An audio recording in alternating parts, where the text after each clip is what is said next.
Betrayal never arrives with a warning. It creeps in silently, disguised as comfort, until the moment it rips your world apart. I thought my biggest fear was confessing my secret, the affair that had been eating me alive for months. But what I didn't know was that my husband's reaction would shatter me more than my own guilt ever could. This is not just a story about cheating. It's about what happens when love, trust, and loyalty collapse all at once. And as I share what unfolded, I want you to ask yourself, what would you have done if you were in my place? I never thought I'd be the kind of woman to betray her marriage. From the outside, my life looked stable, enviable even. My husband, Marcus, was steady and reliable. He worked hard, paid the bills on time, and never once raised his voice at me. We lived in a modest but warm home, decorated with the kind of love that only years together could build. To our neighbors, we were the couple who had it all figured out. But behind that picture-perfect frame was a truth no one else could see. Our love had slowly turned into routine, like a clock that never stopped ticking but no longer inspired wonder. Dinners became silent, not from anger but from exhaustion. Our conversations narrowed down to logistics, bills, errands, schedules. Affection turned into obligation, intimacy into memory. It wasn't sudden. It was the slow erosion of something once vibrant. And in that emptiness, temptation found me. It began innocently at work. A colleague named David started noticing the things Marcus no longer did. A new dress, a tired smile, the way I tried to hide stress. He complimented me, listened to me, made me feel visible again. I told myself it was harmless. But every smile, every shared coffee break, every lingering glance chipped away at the boundaries I thought I'd never cross. One night, after too many late hours at the office, I found myself in his arms. The guilt was immediate, sharp like glass in my chest. But the attention was intoxicating, and in my loneliness, I kept returning to it. The months that followed became a blur of double lives. At home, I pretended to be the dutiful wife. At work, I was someone new, adored, wanted. Yet every night, lying beside Marcus, the weight of what I was doing pressed harder. He deserved the truth, but telling the truth and living with it were two very different things. The decision to confess came one night after Marcus surprised me by fixing my favorite meal. He had worked overtime yet still stood in the kitchen, apron on, humming softly while preparing dinner. It hit me like a tidal wave.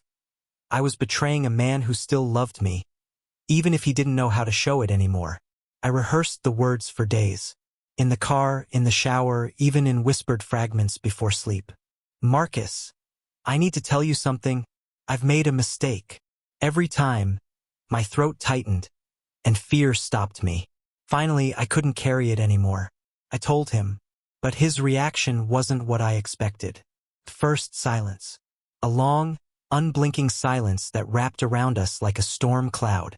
I thought he would scream, cry, break something, maybe even walk out. But instead, Marcus looked at me with an expression I had never seen before. Calm, almost rehearsed. I know, he said, 2 words that sent ice down my spine. He knew.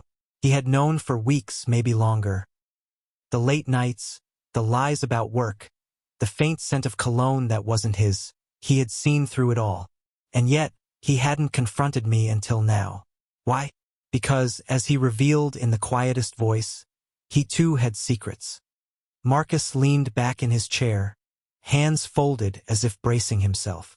He told me that while I had been drifting into David's arms, he had been carrying a different kind of betrayal. At work, Marcus had been overlooked for promotions time and again. Younger men, less experienced but more connected, were chosen instead. He believed it was because of who he was, a black man in a corporate space that still rewarded familiarity over talent. For years, he swallowed the injustice, coming home with a smile so I wouldn't see his shame. But the bitterness built. And while I was busy seeking validation from another man, Marcus had been secretly applying for jobs in other cities. He was planning to leave not just the job, but me. He had already spoken to lawyers, already drafted divorce papers. My confession didn't devastate him. It confirmed what he had already decided. Our marriage was a hollow shell, I thought I was shattering him by revealing my affair. In reality, I was just stepping into a story he had already written. The room spun. The betrayal I carried felt heavy, but his quiet resignation cut deeper than any anger could have. He wasn't fighting for me, for us. He had already let go. That night ended without yelling, without tears.